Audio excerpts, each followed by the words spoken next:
আসনের ব্যাপারটা এটা কোনো তরফ থেকে কোনো দয়া দাক্ষিণ্যের কোনো বিষয় না। বিএনপির ভেতরকার কারণের জন্য প্রার্থীতা যেমন কিছু আসনে পরিবর্তন হতে পারে, বিএনপির সাথে আমরা একটা ফ্যাসিবাদ বিরোধী লড়াইয়ে আমরা যে এক ধরনের যে জাতীয় ঐক্য আমরা গড়ে তুলেছিলাম,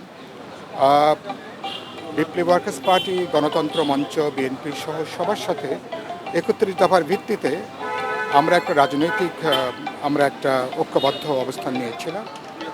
এখন অভ্যুত্থানের পরে যে পরিস্থিতি তৈরি হয়েছে, আমরা মনে করি বিদ্যমান যে অবস্থাতে এবং গণতান্ত্রিক উত্তরণের একটা নির্দিষ্ট পর্যায় পর্যন্ত যুগপথের এই সমঝোতা ঐক্যটাকে ধরে রাখা দরকার। তো তার একটা রিফ্লেকশন অথবা ম্যানিফেস্টেশন হিসাবে ধরুন এখন যেহেতু আগামী জাতীয় সংসদ নির্বাচন সামনে, সুতরাং আমরা রাজপথের প্রধান বিরোধী দল বিএনপি, তাদের সাথে বিপ্লবী ওয়ার্কার্স পার্টি, গণতন্ত্র মঞ্চ সহ যুগপথ সঙ্গীদের একটা আসন সমঝোতার ব্যাপারে একটা আলাপ আলোচনা শুরু হয়েছে।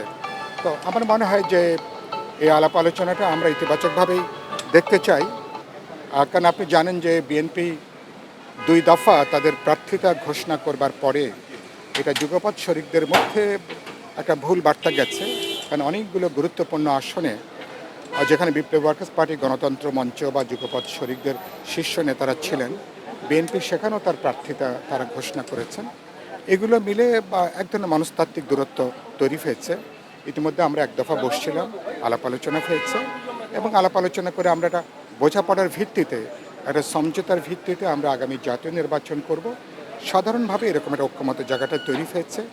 আমি বিশ্বাস করি বিএনপি একলা চলোর যে কৌশল, সেই কৌশল বিএনপি নিশ্চয় অনুসরণ করবে না, কারণ আমরা একলা চলো রাজনৈতিক ঝুঁকিটা অনেক বড়।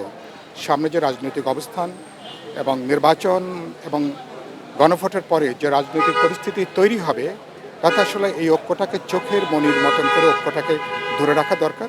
আমার মনে হয় যে যেটুকু আলাপ আলোচনা করে আমরা বোঝাপড়া করতে পারবো এবং বিপ্লবী ওয়ার্কার্স পার্টি, গণতন্ত্র মঞ্চ সহ যারা গুরুত্বপূর্ণ স্টেক হোল্ডার আছেন, তাদের আসনগুলোর ব্যাপারেও আমরা একটা ঐক্যবদ্ধ জায়গায়, একটা সমঝোতার জায়গায় আমরা আসতে পারি। আজ থেকে তো ১.৫ মাস আগে আমরা বিএনপিকে বলেছিলাম যে প্রথমত গণতন্ত্র মঞ্চের শীর্ষ নেতারা তাদের আসনের ব্যাপারে একটা চূড়ান্ত সমঝোতায় আসার জন্য।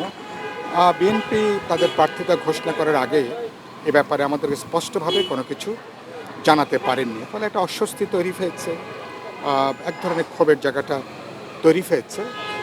ফলে গণতন্ত্র মঞ্চ তো নিশ্চয়ই চাইবে যে গণতন্ত্র মঞ্চের শীর্ষ নেতারা যারা আছেন তারা সহ আমরা তো নিশ্চয়ই চাইবো যে একটা সম্মানজনক, একটা মর্যাদা সম্পন্ন একটা আসন সমঝোতা হবে। এবং আমি ইতিমধ্যে বিএনপি নেতৃবৃন্দকে বলেছি, আসনের ব্যাপারটা এটা কোনো তরফ থেকে কোনো দয়া দাক্ষিণ্যের কোনো বিষয় না। এটা মর্যাদার প্রশ্ন, সম্মানের প্রশ্ন।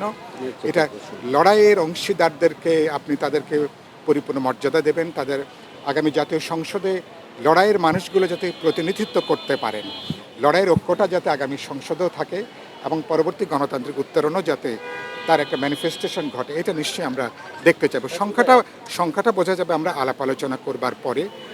সংখ্যাটা ধরুন এটা ১০ হতে পারে, কি ১৫ হতে পারে, ২০ হতে পারে, এটা কি হবে সেটা বাস্তবে আমরা বসে আলাপ আলোচনা করলে তখন এটা বোঝা যাবে। এখন তাদের একটা প্রাথমিক তালিকা, একটা সম্ভাব্য তালিকা। এটা বিএনপির ভেতরকার কারণের জন্য প্রার্থিতা যেমন কিছু আসনে পরিবর্তন হতে পারে, আবার শরিকদের সাথে একটা রাজনৈতিক যখন সমঝোতার প্রশ্ন, তখন সেখানেও বেশ কিছু আসনের প্রার্থিতা পরিবর্তনের সেখানে প্রশ্নটা আছে। ফলে এটা হচ্ছে একটা বোঝাপড়ার ভিত্তিতে জায়গাটা যাওয়ার জন্য। আর ধরুন আপনি চাইলেই যে কোনো আসনে তো নিশ্চয়ই বিপ্লবী ওয়ার্কার্স পার্টি বা গণতন্ত্র মঞ্চের শরিকরা তারা নিশ্চয়ই সেখানে অংশগ্রহণ করবেন না। যেখানে পরিচিতি আছে, সংগঠন আছে, অবস্থান আছে, যেখানে জনগণের মধ্যে আমাদের এক ধরনের ভিত্তি আছে, তো নিশ্চয়ই সেগুলো আমাদের অগ্রাধিকারের তালিকায় থাকবে। সেটা এলো খবরের কাগজ, নিখাদ, নির্ভীক, নিরপেক্ষ।